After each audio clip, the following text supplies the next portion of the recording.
Então, boa noite, turma. Deixa eu me apresentar primeiro para a Vitória. A Rosemaria nós conversamos um pouco na semana passada, né?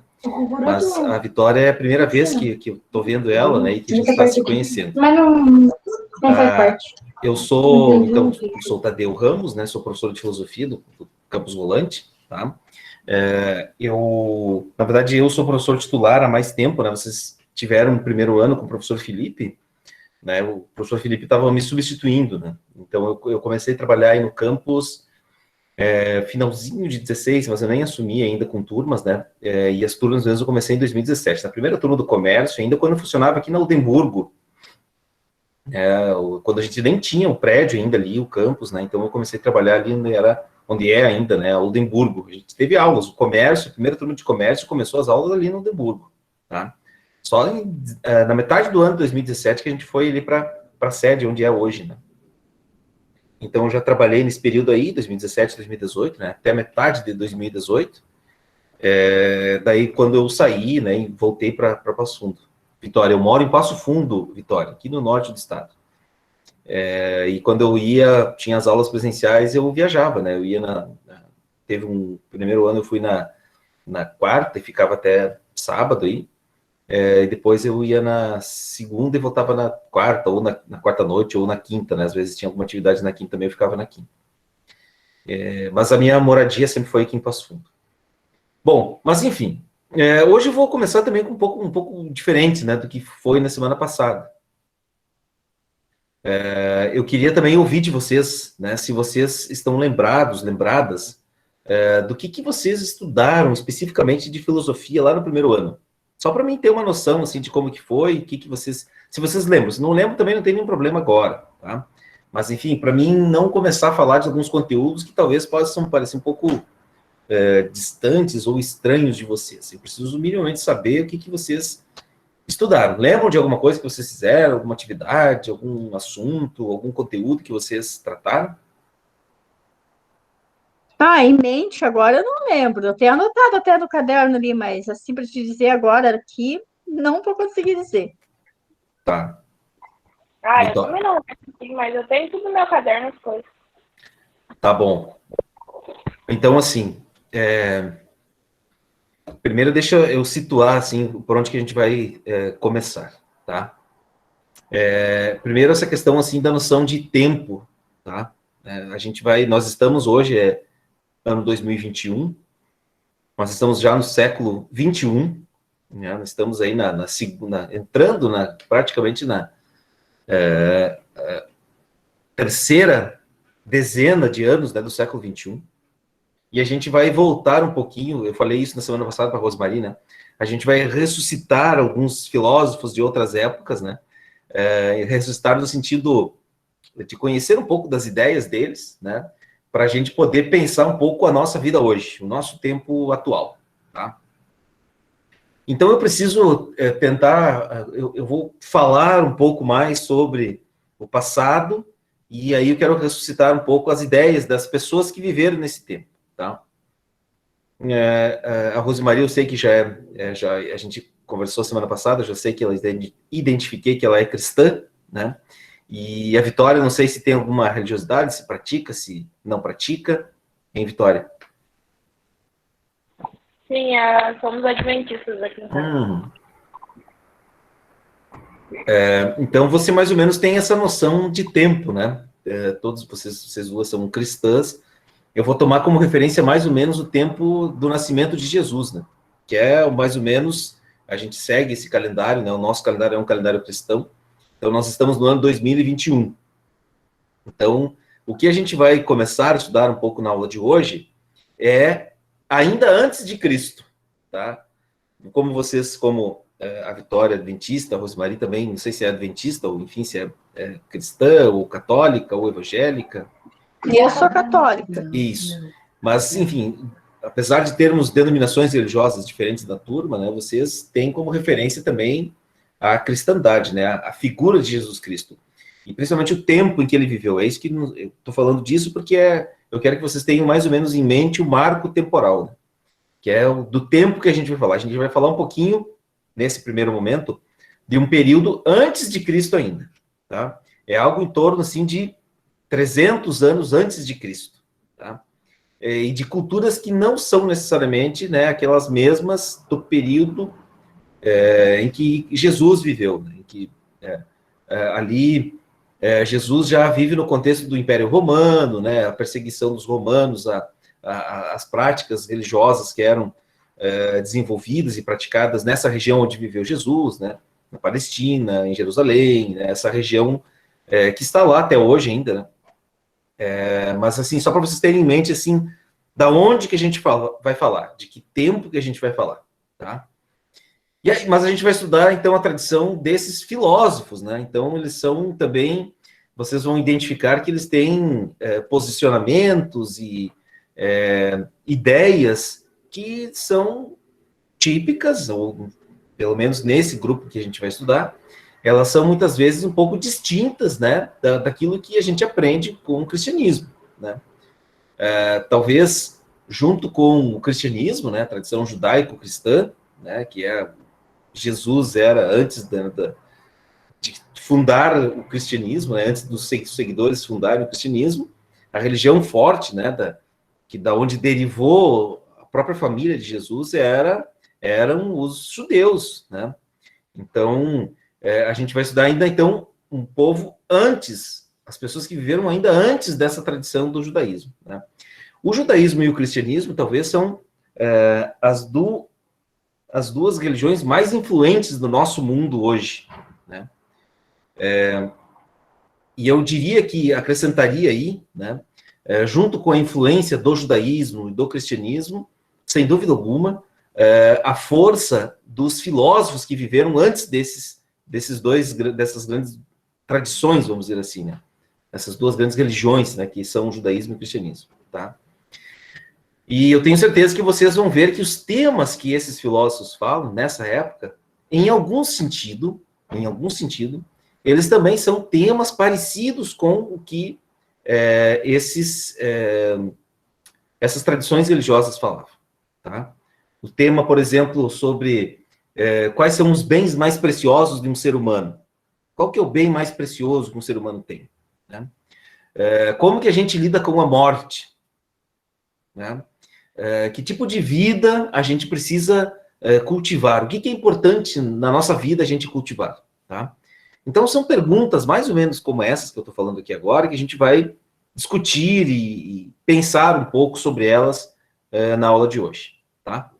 Bom, eu vou projetar a minha tela, e aí eu vou seguir uma apresentação, vou falar um pouco, e vocês também podem me interromper a qualquer momento, fazer comentários, fazer perguntas, tá? Fiquem bem à vontade. Acho que vocês já devem estar vendo a minha tela. Sim? Estão me vendo aí, né? Muito bem. Deixa eu fechar aqui essas guias. Bom, vai ser bom, eu espero, vai ser bom a gente poder conversar um pouco sobre essa tradição, porque elas falam coisas que elas têm valor para qualquer tempo, tá? Assim como as respostas que a religião oferece, né, a filosofia também tem respostas que são atemporais. Quer dizer que elas valem para qualquer tempo, tá? E o grupo de filósofos que a gente vai ver hoje, eles são filósofos, então, que viveram antes de Cristo, algo em torno de uns 300, 400 anos antes de Cristo, tá? E o que eles defendiam, o tipo de filosofia que eles fizeram e ensinavam para os seus discípulos, ela pode ser simplificada nessa frase aqui: o cuidado de si ao longo da vida como tarefa filosófica. O que é esse cuidado de si? Primeira coisa. Rafael. O que é o cuidado de si? Esse cuidado de si seria assim, não é cuidar de si no sentido de cuidar somente do seu corpo, ou da aparência, ou, enfim, somente no cuidar o exterior do que nós somos, mas o cuidar de si, no cuidar daquilo que a gente é enquanto ser humano, enquanto a nossa subjetividade, enquanto nós mesmos, né? cuidar de si ao longo da vida é, para os filósofos desse grupo que a gente vai falar hoje, né, a grande tarefa filosófica, tá? E por isso que eu perguntava antes para vocês, né, se vocês chegaram a estudar lá no primeiro ano, nomes como Platão, Sócrates, Aristóteles, chegaram a estudar esses nomes ou não? Lembro que a gente estudou assim. Esses filósofos, o Sócrates, o Platão, o Aristóteles, né, eles acreditavam que fazer filosofia, né, pensar filosoficamente, tinha a ver com a gente dialogar com os outros, mas tinha uma função pública, né? A gente tinha que se preparar para viver junto com os outros. A viver, assim, até no sentido político, né? Escolher bons representantes, bons líderes, né? Enfim, tinham essa preocupação, tanto o Sócrates como o Platão e o Aristóteles também, que a formação filosófica ela deveria ser um meio para uma pessoa saber viver bem junto com os outros, né?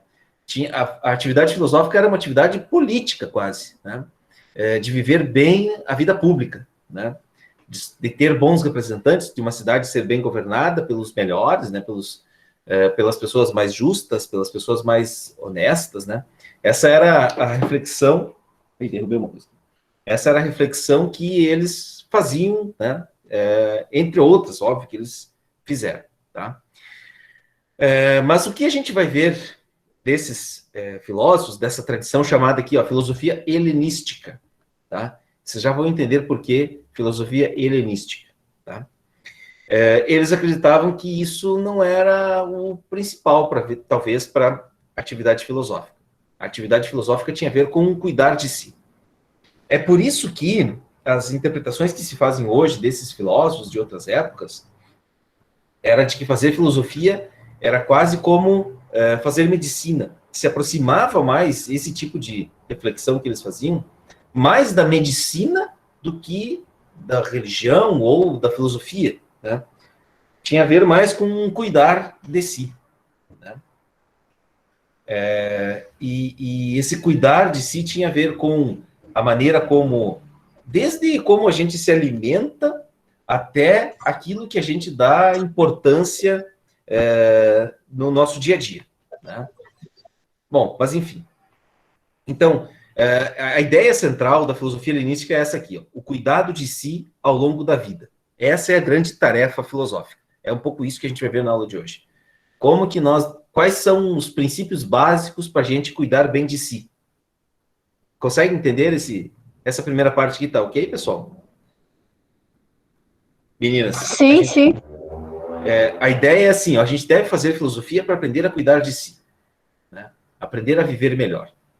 Eu vou passar umas informações aqui rápido, né? Só para contextualizar vocês, tá bom? Então, o que a gente vai falar na aula de hoje é sobre o helenismo. Então, o helenismo é um termo usado para se referir a um grupo a vários grupos, no caso, principalmente, 3 grupos de filósofos, tá? O estoicismo, deixa eu só botar no silencioso aqui no celular. Os estoicos, depois, na próxima aula, eu vou falar somente deles. Na aula de hoje eu quero falar dos epicuristas, né, e de modo especial de Epicuro, que é um filósofo, e do ceticismo, que é a filosofia do Pirro. Aqui são as cidades que eles viviam. O Zenão de Sítio, Epicuro de Samos, Pirro de Élida. Eram cidades desse contexto aqui. Esse grupo de filósofos, né, os helenistas, eles se ocupavam principalmente com 2 grandes perguntas, né? Sobre o mundo físico e sobre a ética. Mundo físico no sentido de se perguntar, bom, nós somos formados de quê? Essa era uma pergunta, né? Todas as coisas, não só nós enquanto seres humanos, né? Mas tudo que existe no mundo é formado de quê? Qual que é a primeira matéria? Né? Qual que é a primeira coisa?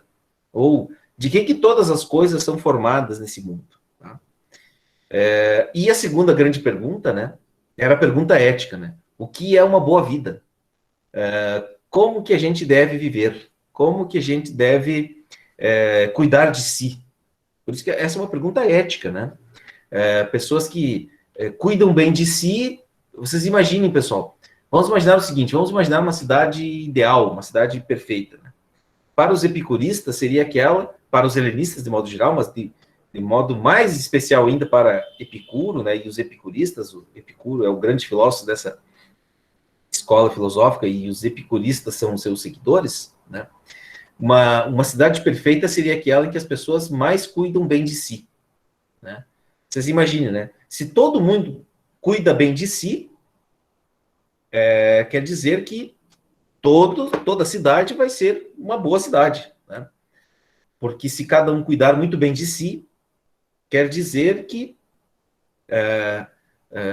haverá uma harmonia, né? Quando que há desordem, falta de harmonia, né? Quando talvez as pessoas não cuidam muito bem de si mesmas, né?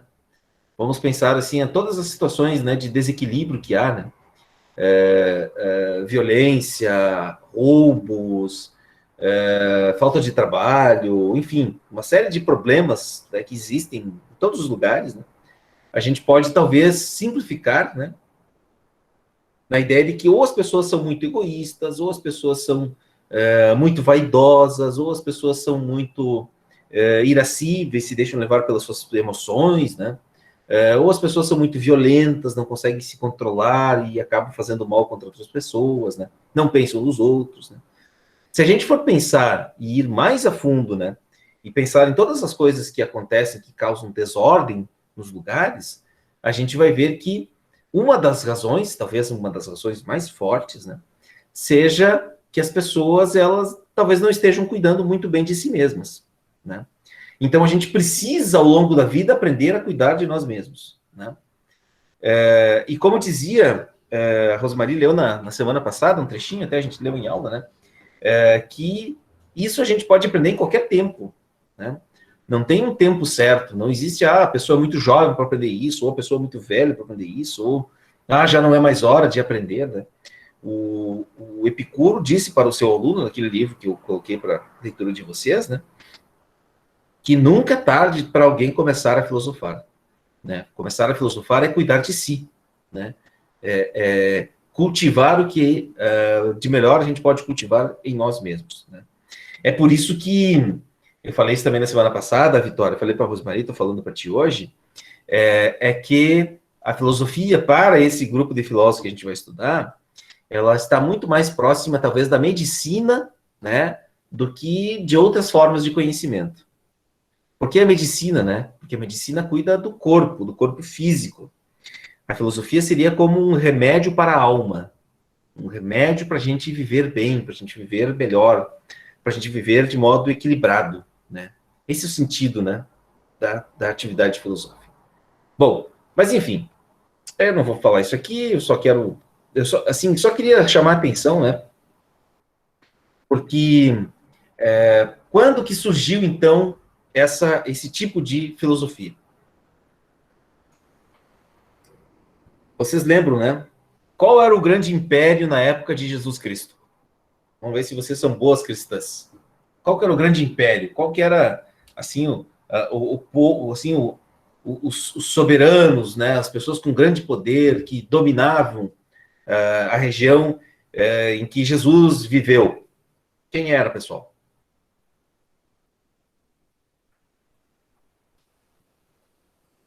Eram Eles eram de uma cidade que existe até hoje, né? Que não é mais um império. É do Império Romano?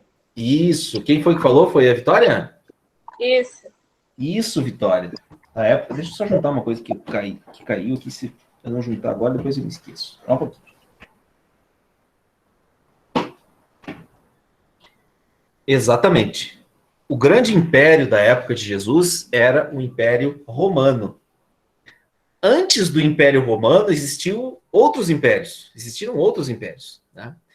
A época que viveram os filósofos helenistas e Epicuro, que é o que a gente vai falar um pouquinho mais adiante na aula de hoje, existia um outro grande império, que talvez foi o primeiro grande império do mundo conhecido, né, da época. Era o Império de Alexandre, o Imperador Alexandre. Vocês certamente devem conhecer alguma pessoa, né? Esse nome, ele se popularizou muito, né? Porque Alexandre tinha, inclusive, um apelido, né? Alexandre o Grande. Ele foi o primeiro grande imperador, né? Dos nossos antepassados, há milhares de anos, né? Atrás. E séculos atrás. E Alexandre, então, foi o primeiro grande... E por que assim, é tão importante? Por que eu estou falando disso, né? Porque o Alexandre foi o sujeito que expandiu e conheceu todo mundo, conheceu não, dominou todo... Vocês imaginem, pessoal, imaginem hoje, né? Um império conseguir impor a sua língua para todas as regiões conhecidas, né? O Alexandre fez isso com a língua grega, né? Então, foi nessa época do Alexandre que os filósofos helenistas produziram suas filosofias. É isso que vocês precisam saber agora, tá? Bom, enfim, quero passar aqui e queria mostrar para vocês um mapa da época, tá? Conhecem essa região aqui? Ó, tem um país, né, que é conhecido como o país da bota. Qual que é o país da bota, pessoal? O país da bota é a Itália, lá na Europa. Na Europa, a Itália é conhecida como a bota. Estão vendo aqui, ó? A Itália é mais ou menos aqui assim, ó, essa região aqui assim. Ó, ela parece o desenho de uma bota, né? Uma bota de salto. Estão vendo aqui, pessoal? Estão conseguindo ver aqui minha tela? Sim, sim. Ó, essa é a Itália. Na época ela não se chamava Itália, né? Ela se chamava de Magna Grécia, né? A Magna Grécia. E aqui está Atenas. Ó, estão vendo? Atenas era a cidade de Platão, Sócrates e depois o Aristóteles, que era de Estagira, né? Ele veio para Atenas. O Aristóteles foi o primeiro estudante que fez intercâmbio. Ele saiu lá de Estagira e veio estudar na Academia de Platão em Atenas. Tá? Então, aqui vocês estão vendo, ó, tem uma divisão. Ó. No período clássico, os filósofos mais importantes eram Aristóteles, Platão e Sócrates. Tá? O período pré-socrático, que é esses detalhezinhos em amarelo, eram os filósofos chamados de pré-socráticos, que viveram antes de Sócrates, né? De 700 antes de Cristo até mais ou menos 400 antes de Cristo. E o período helenístico vem depois, é o último dos três. Ó. É bem nessa ordem aqui. Ó. Os de amarelo é o período pré-socrático, o de vermelho é o período clássico e os de verde é o período helenístico. Ó, tá aqui Epicuro, ó. Tá vendo? Essa região aqui é onde hoje é a Turquia. Tá? Essa região aqui onde hoje é a Turquia. Aqui onde é a Grécia, tá? Aqui é o mar Mediterrâneo, ó. Toda essa região aqui é do mar Mediterrâneo. Então, aqui está a ilha de Mileto, onde viveu Tales de Mileto, aqui assim. Enfim, essa região toda, tudo que vocês estão vendo aí, pessoal, ó, essa parte aqui é o norte da África, ó. Aqui está, por aqui em cima está o Egito, né? Onde viveram os antigos egípcios, né? A terra dos faraós, era mais ou menos aqui assim, tá? Essa região, o norte da África, mais ou menos para cá está a Ásia, né? A região do Oriente e tal. A Índia está por aqui também, né? Toda essa região aqui, ó, que está em rosinha, que vocês estão vendo, é a região que se transformou no Império de Alexandre o Grande. Então, e daí se expandiu mais aqui, né, para o norte da Itália, para mais partes da Europa, né? Foi até na divisa da Índia, que está mais ou menos por aqui assim, a Índia. Então, aqui da Itália até a Índia se transformou no Império de Alexandre o Grande. Tá? E por que eu estou falando isso, né? É porque imagine o seguinte, quem domina, quem que tem o poder absoluto no império, meninas? Essa tá fácil, essa perguntinha é fácil. Quem que tem poder no império? Quem é que detém o poder no império, meninas?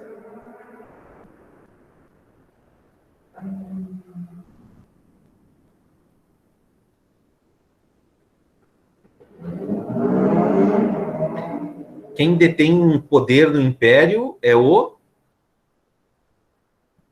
Vocês estão aí? Estão me ouvindo? Conseguem me ouvir? Tá. Achei que tinha caído alguém. Silêncio. O silêncio, pois é. Que eu não consigo ver vocês, né? Daí eu fico assim meio querendo saber se vocês estão me ouvindo. Quem detém o poder no império é o imperador, tá? E aí aconteceu um fenômeno interessante, né? As pessoas passaram a viver mais localmente nas suas cidades, se apegar mais às suas tradições, aos seus modos de vida, né? É por isso que o tipo de filosofia que vai se fazer aqui nesse contexto já não é mais, por exemplo, a filosofia do Platão e do Sócrates, do Aristóteles, né? Como era, por exemplo, em Atenas. Aqui está a cidade de Atenas, ó. Atenas era uma cidade mais ou menos, pessoal, do tamanho de Taquara. Conhecem Taquara aí, né? Do ladinho aí de Rolante. Uma cidade mais ou menos do tamanho de Taquara. E ela era uma cidade que aconteciam muitas coisas ali. Ela era um grande centro cultural, de jogos. Os Jogos Olímpicos, por exemplo, aconteciam em Atenas, né? Então, era um lugar que teve uma efervescência cultural, artística, política, muito forte. Mas que com a conquista de Alexandre o Grande, ela entrou meio que em decadência, né? Todas as reflexões dos filósofos ficaram meio que apagadas, podemos dizer assim, né? Ou surgiu um novo tipo de filosofia, tá? E aqui é que surge o nosso filósofo, o Epicuro, né? E aí toda a sua descendência intelectual, vamos dizer assim, tá? E aqui eu queria mostrar para vocês, ó. Estão vendo aqui a imagem? Conseguem visualizar bem? Sim. Olha só. Onde que vocês acham que existia uma escola nessa imagem? Onde que está a escola para vocês? Ela está num lugar aí. Onde que está a escola? Essa é a cidade de Atenas. Epicuro foi estudar em Atenas também. Onde que é a escola aí, gente? Me descrevam, hein? Aparentemente parece ser ali embaixo das árvores onde eles estão sentados. É ali onde tem aquela estátua, não é? Atrás ali. Aqui, Rosmari. É isso. Ali, não é? Ou Ali aqui? atrás? Vocês acham que é aqui ou aqui e aqui atrás? Não, eu acho que é onde tem a estátua, não é? Aqui? É. A Vitória, tu disse que é aqui, Vitória. Sim. Olha só. Bom, primeiro, parabéns, vocês duas acertaram. Essa é a cidade de Atenas, tá? Ali ao fundo a gente está vendo a cidade de Atenas, certo? Não lembro agora bem certo o ano que o Epicuro viveu, mas foi depois né, do auge do pensamento do Sócrates, do Platão, do Aristóteles. Né? A Academia do Platão e o Liceu do Aristóteles foram as escolas que eles fundaram, e elas continuaram assim, imaginem um espaço realmente como esse espaço que é o IFE, por exemplo. É isso que o Platão e o Aristóteles criaram. Eles criaram escolas com... A escola do Aristóteles era um pouco diferente. Ela era a escola chamada peripatética. As pessoas ficavam caminhando, passeando, né, pelos pátios da escola. Mas ela tinha um lugar em que ficavam guardadas, né? Enfim, o Aristóteles foi o primeiro grande cientista, né? Ele catalogava as espécies, ele que deu os primeiros nomes, né, para as primeiras divisões que vocês estudam lá em biologia e tal. Foi o Aristóteles que fez aquilo, né? E a Academia do Platão realmente era um lugar fechado. As pessoas iam lá e ficavam estudando matemática, estudando filosofia, escutando as histórias do passado, escrevendo novos textos, né, fazendo novos diálogos, era assim. O Epicuro, não. O Epicuro, primeiro, o Epicuro era um homem que enriqueceu, ele não era muito rico, mas ele, ao longo da sua vida, ele enriqueceu. Ele estudou na Academia de Platão, né? Estudou a filosofia que existia, né, até a sua época, né, o que os filósofos da sua época diziam, né? Tanto que ele sofre a influência de um desses grandes filósofos, que é Demócrito, né? Que depois vocês vão entender por que esse filósofo é tão importante, né? O Demócrito é o criador da palavra átomo. Átomo durante muito tempo se acreditou que o átomo era era uma partícula, né? Que era o que formava as coisas, né? Por exemplo, a madeira dessa mesa que eu estou aqui me apoiando, enfim, todas as coisas que existem, elas eram formadas por átomos. A palavra grega átomo quer dizer aquilo que não tem mais possibilidade de ser dividido, né? Mas, enfim, voltando aqui para o Epicuro. Então, o Epicuro, eu estou falando do Demócrito, né? Porque ele é o criador da palavra átomo, né? Dá para se dizer quase que ele é o pai da química. Não sei se estão estudando química ou vão estudar, ou já estudaram, não sei. Mas o Demócrito é o pai, é o criador, é o inventor dessa disciplina chamada química, né? E o Epicuro estuda com o Demócrito, ou melhor, estuda a filosofia do Demócrito, tá? Mas o Epicuro, então, o que ele faz? Ele volta para Atenas, não lembro agora bem certo o ano, acho que é 306, 307, por aí. Ele volta para Atenas e ele compra uma área de terra próximo da cidade. Está lá a cidade, né? E aqui provavelmente deve ser a casa dele, né? E aqui é uma estátua, né? Mas a escola é tudo isso aqui, tá? Tudo isso aqui é a escola. Porque o Epicuro ensinava, e ele ensinava literalmente vivendo isso com os seus discípulos, né? Que a gente deveria praticar um exercício para a nossa vida, que era um exercício, assim, de realmente não ser perturbado. E na visão do Epicuro, o melhor lugar para a gente não ser perturbado é um jardim, né? Um jardim com plantas, com árvores, né? Um lugar seguro, um lugar aberto, onde dava para contemplar as plantas, aqui estão as flores, né? As árvores, né? Os frutos. E o Epicuro ensinava para os seus discípulos, olha que coisa interessante, é isso que eu queria destacar para vocês hoje. O Epicuro ensinava para os seus discípulos que um jeito da gente levar uma vida boa era a gente levando uma vida sem perturbações. Era o melhor exercício que a gente deveria praticar. Olha que coisa interessante isso. O melhor exercício filosófico que alguém poderia praticar era o exercício da imperturbabilidade. Deu para entender, pessoal? Era a gente não ter perturbações, tá? Era a gente ter era praticar isso no nosso dia a dia, né? E vejam, o Epicuro é tão radical na filosofia que ele propõe, que ele vai dizer o seguinte, ele defendia uma vida de prazeres, uma vida de maximização do prazer. Bom, o que vocês pensaram? O que vocês acham que acontecia lá nos jardins do Epicuro? Pois ele era um filósofo que defendia a maximização do prazer. O que vocês acham que acontecia lá? Vamos ver.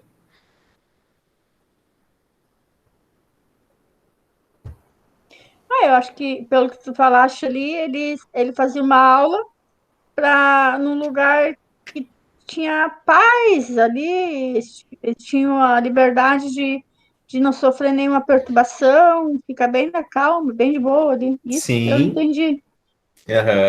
Sim. Mas imagine, vamos imaginar assim, nós o dia inteiro nesse pátio. Qual seria uma coisa que certamente a gente sentiria vontade de fazer? Com certeza dormir. Dormir. Sim, Vitória. Eu sentiria vontade de dormir em qualquer lugar. Né? Não só num pátio como esse, né? Mas o que mais? Qual outra necessidade que a gente sentiria num lugar como esse? Certamente a gente sentiria. Fome? Como? Fome? Sim, Vitória. Perfeito. Fome. E vocês imaginem assim, ó.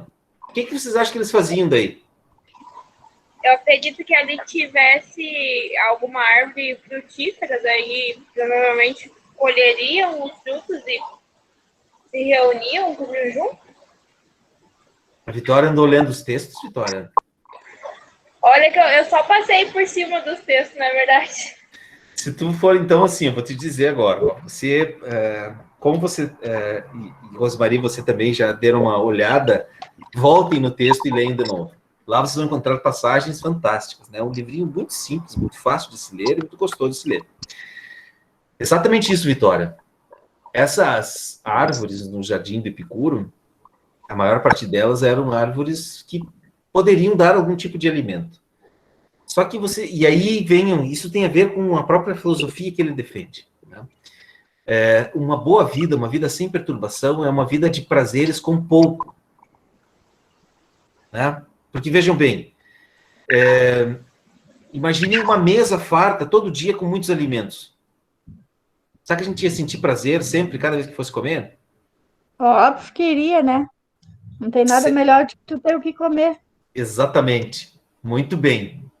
Mas vamos imaginar o seguinte: quem sente mais prazer comendo? Uma pessoa que passa muita vontade de comer e come uma fatia de pão? Ou uma pessoa que está todo dia comendo muitas comidas de diferentes sabores, de diferentes variedades, doces, salgados, assados, fritos, cozidos? Quem que sente mais prazer comendo essas duas possibilidades, entre essas duas possibilidades? Eu acho que quem passa mais fome, que vai comer aquela fatia de pão, se sente mais prazer, porque quase nunca tem, e quando vai comer, se sente prazeroso porque está ali comendo.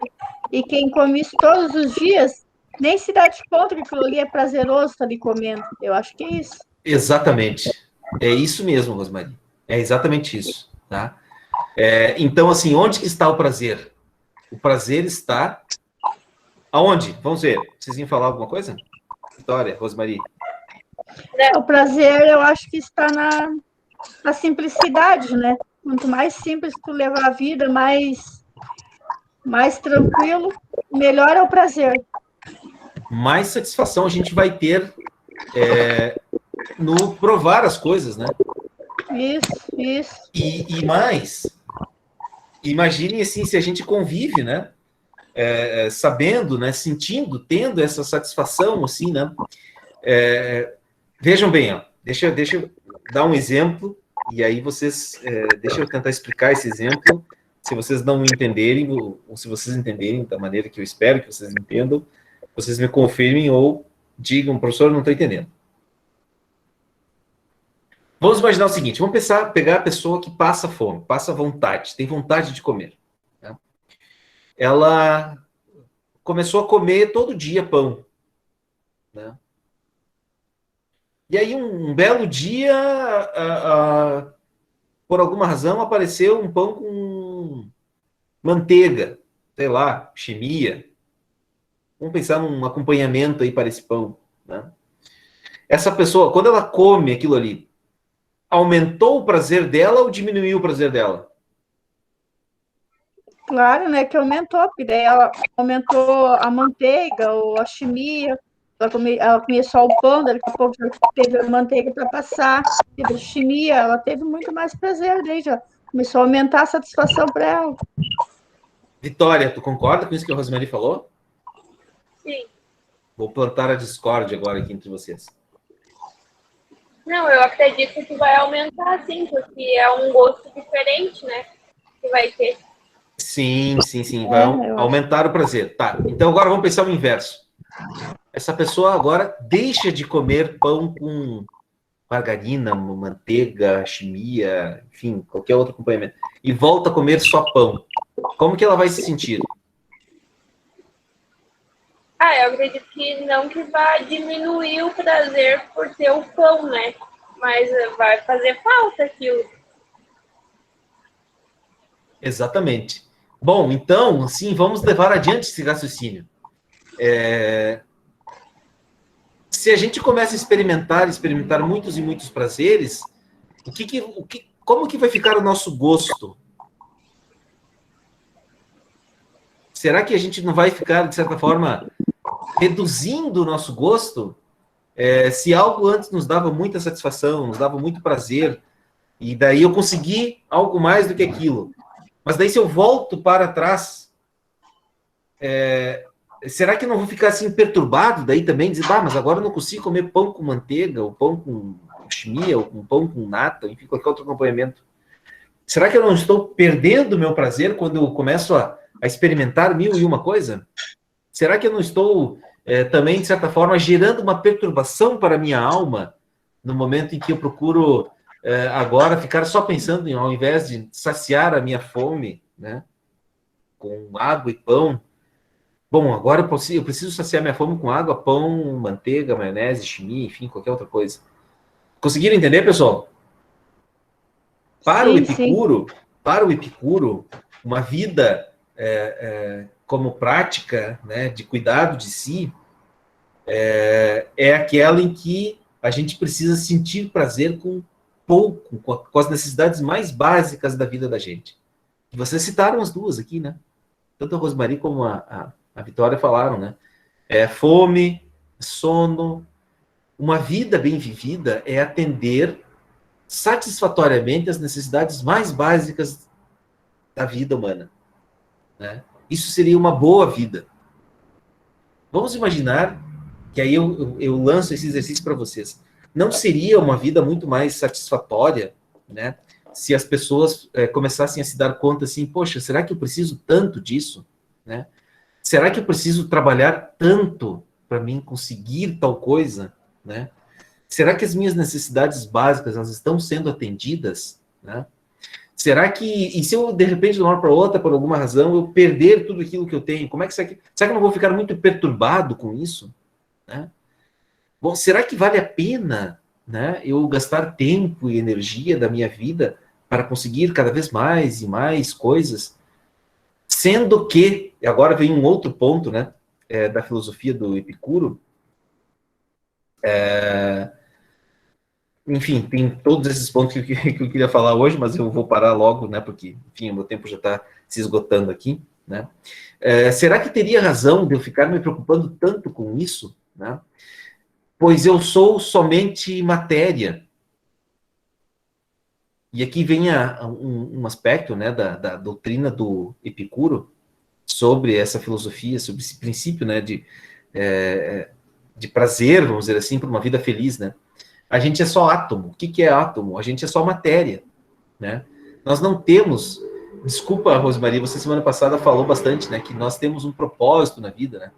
Mas eu preciso te falar, né, que o Epicuro, por exemplo, é um filósofo que ele vai dizer que a gente não tem propósito nenhum, nós não temos, a vida não tem uma finalidade aparente, né? Sim, sim. A gente é só matéria, né? Mas por que ele está dizendo isso? Porque, por toda essa explicação que eu estava dando antes, né? Se bem que essa é a opinião dele, né? Vocês podem só ouvir, concordar ou discordar dela, não tem nenhum problema.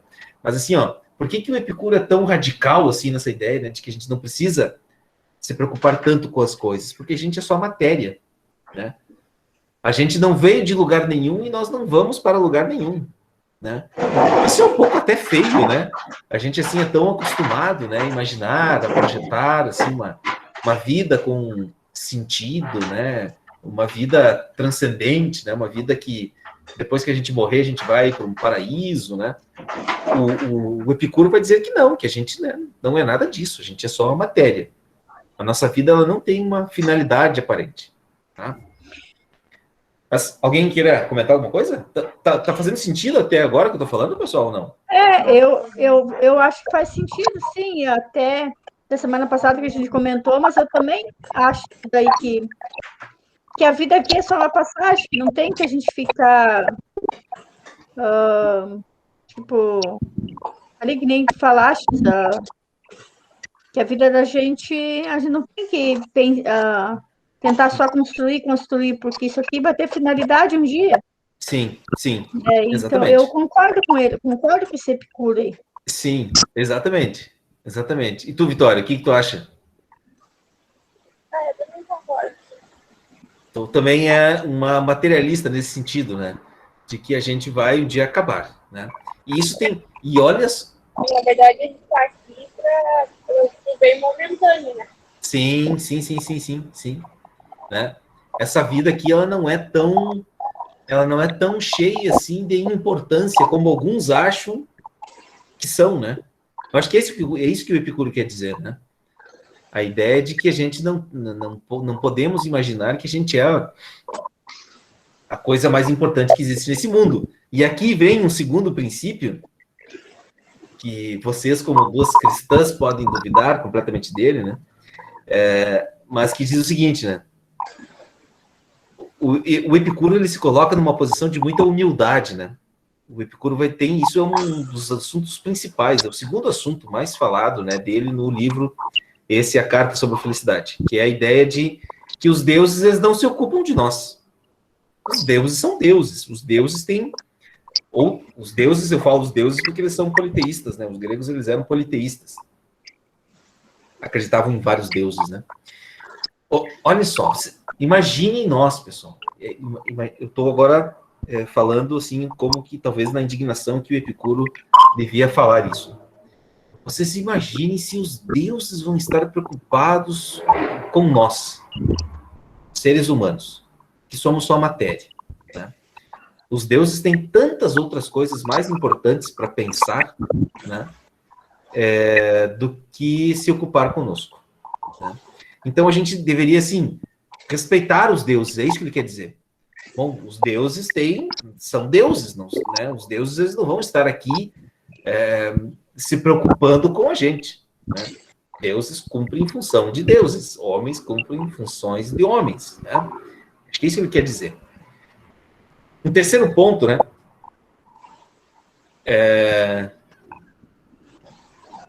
Talvez aqui isso tenha a ver assim com vocês. Isso, acho que isso para vocês talvez é até um privilégio, né? Tem gente que acha assim, né, que ficar velho é uma coisa ruim. Não sei qual é a opinião de vocês, né? Mas eu ouço muita gente dizer isso, né? Que tem um medo da velhice, né? Para o Epicuro, ele vai dizer que é exatamente o contrário, né? Se a gente fizer esse exercício, essa prática constante sobre si mesmo, né? É isso que vai nos levar à sabedoria somente na nossa velhice, né?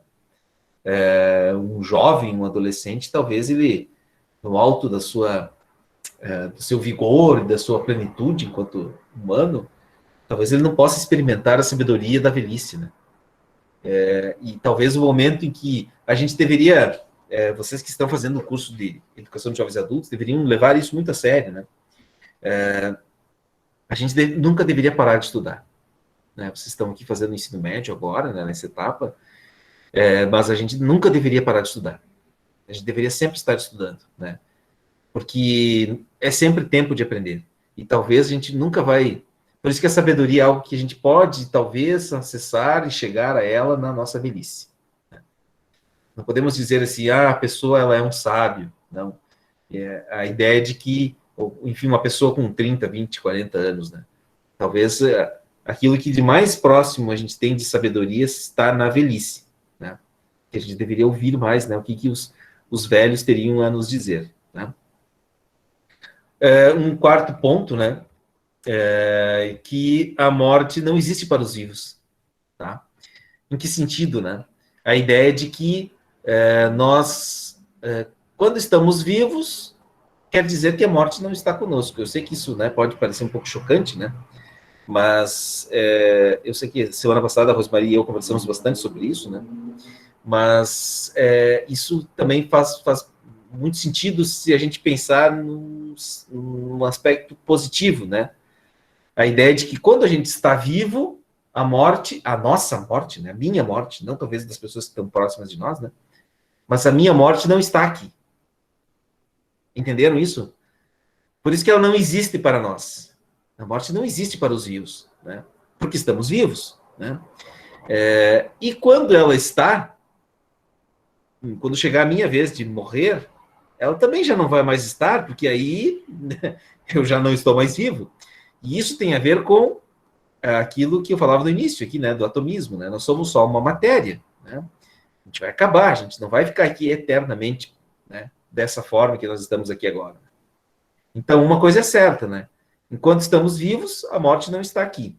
E quando morremos, não estamos mais vivos, né? Vamos ser outra coisa. A princípio, se transformaremos em uma outra matéria. Se tivermos alma, vamos, né? A nossa alma ocupará algum lugar, em algum lugar, né?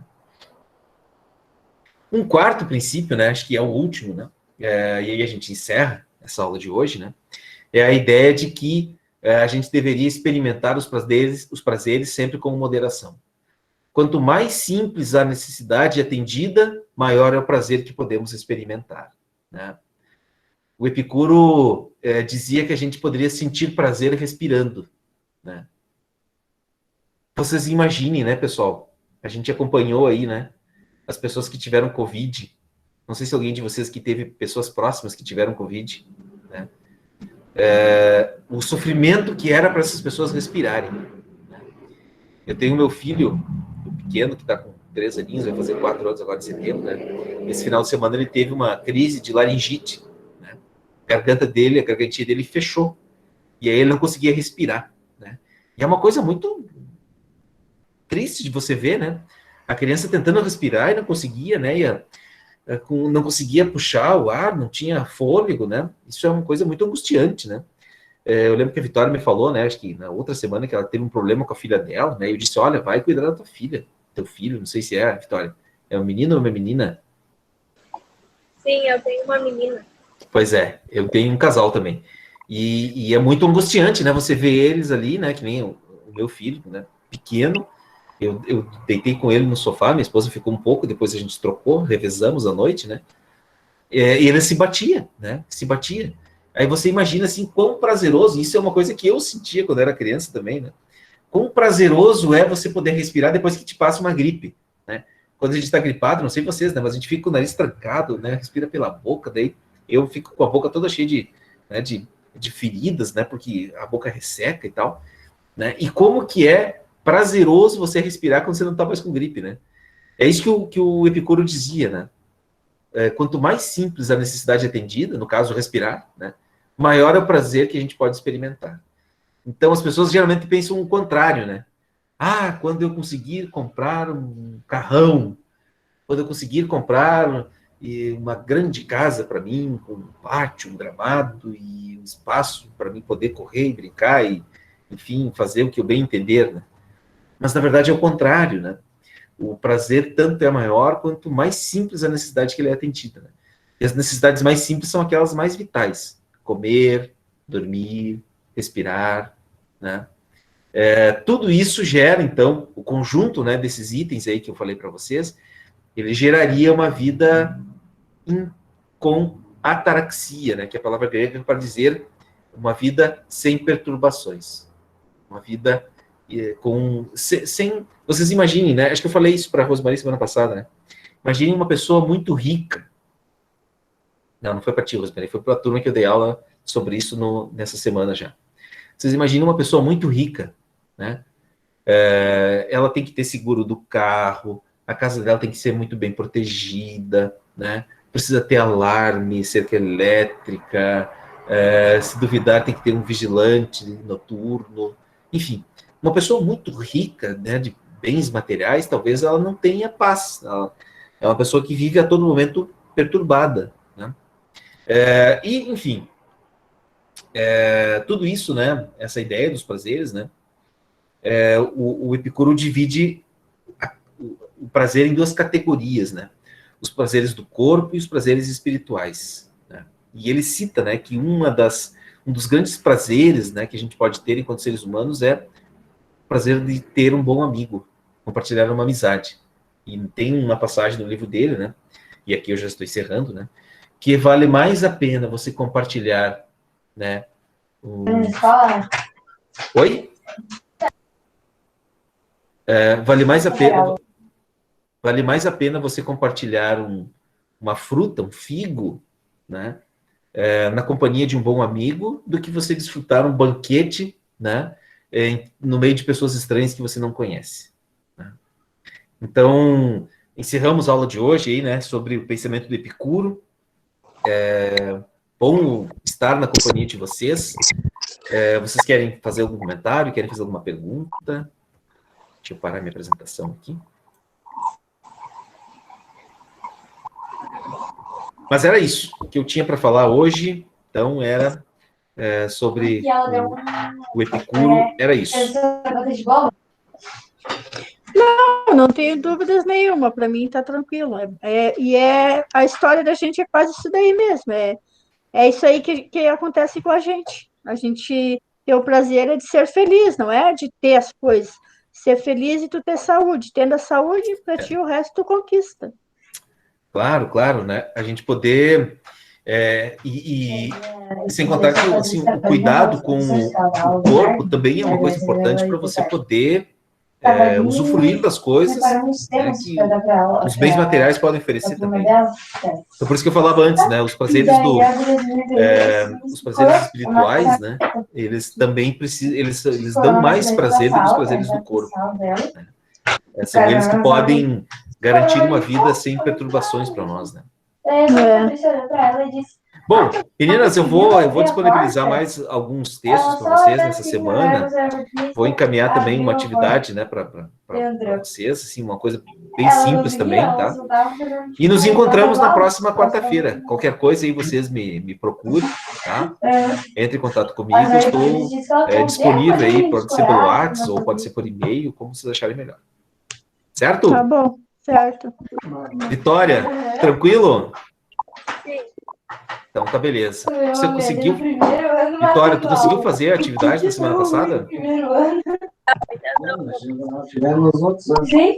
Tá. Se você puder, né, organizar aquilo lá e Mas o irmão dela... enviar para nós também, vai ficar bom, tá? Eu preciso de alguns registros, né, das atividades que vocês vão fazendo, tá? Eu não fiz nenhuma, né? Acho que não. Tu só acessou lá, mas também não respondeu. Deixa eu ver aqui. Não respondi nada, né? Não respondi. Deixa eu ver aqui se não. Tem uns 4 participantes, mas nenhum foi enviado ainda. Mas eu te mostrei lá como que era, né? Tem que ouvir o podcast e fazer as anotações de vocês no caderno, tá? Deixa eu anotar aqui, ó. Deixa eu projetar para a Vitória também, que não assistiu na semana passada. Porque a gente ela é bem pequenininha, ela parece ter história assim, uns 2 anos, 3. Vocês estão vendo a minha tela já ou não? Não. Tá abrindo. 7, Aqui. 6. Deixa eu fechar aqui. Ó, está assim no Moodle. Deixa eu ampliar aqui. Ela não consegue falar, ela não desenvolve, sabe? E a senhora Alexandra disse pra gente... É isso aqui. Então tem o podcast lá, né? Que é para vocês ouvirem. Tá? No segundo ano. E daí tem 3 orientações. A primeira delas para ouvir todo o episódio. 6, 7 anos. Anotarem uma folha de caderno, rascunhas, ideias que mais lhes chamam a atenção. Escrever, por exemplo, algo assim. Eu entendi que chamou mais a minha atenção, concordei com tal afirmação.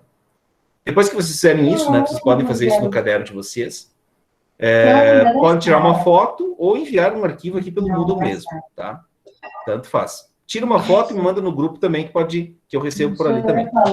Tá bem, desculpa, professora. Semana passada o professor mostrou isso daí, eu acabei esquecendo. Olhei e acabei esquecendo de fazer. Tá? Organizem isso e enviem. Pode ser aqui pelo WhatsApp, no grupo mesmo, tá? Que eu estou salvando. O Michel e a Monique também me mandaram pelo WhatsApp. Fizeram um arquivo e me mandaram pelo WhatsApp. Tá bom, então. Assim para vocês também. Certo, gente? Certo. Obrigado. Boa noite para vocês. Tudo de bom. Bom conversar e ouvir vocês também. Tá? Boa noite, Vitória. Boa noite. Tchau, meninas. Tchau.